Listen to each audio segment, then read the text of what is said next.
Tutorials by Andrew Buckle. In this tutorial I'm going to show you how you can create an interesting gradient line, multiple copies of those lines using brick fill. Now you can of course do it many other ways, but I'm just going to show you a way of doing this with brick fill. So I'm just going to select an area there, and this really depends on the document size, the tile size you use, so it does a little bit of trial and error. But what I'm going to do then, go to the gradient tool, select a gradient, just going to go with one of these, and use normal, just quickly apply it as linear, and you see the linear there, and just add that. Okay, so you've got that design there.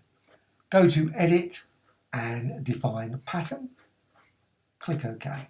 Once you've done that, just go to edit and fill, pattern, make certain you've selected the pattern, there it is, actually that one there, make certain script is on, brick fill is on, click OK.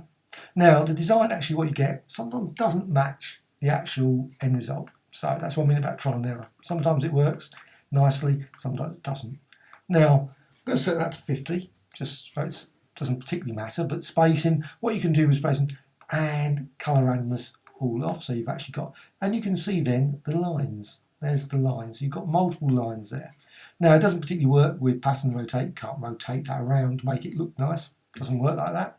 What you can also do, just modify the spacing, say reduce it down so you can see the lines then with the gradient. So you can obviously change that. And you can modify the scale, just push that.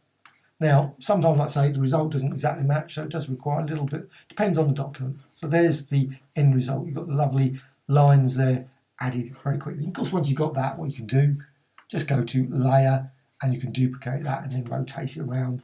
You can also apply warps and designs like liquify or something and actually modify that. And of course you can do this with any gradient as well, so you can just create some very weird and wonderful designs or very basic designs as well using that. And again, like I say, you can try it with any of the other gradients and select that one and then apply that. Hope you found this of interest. Thank you much.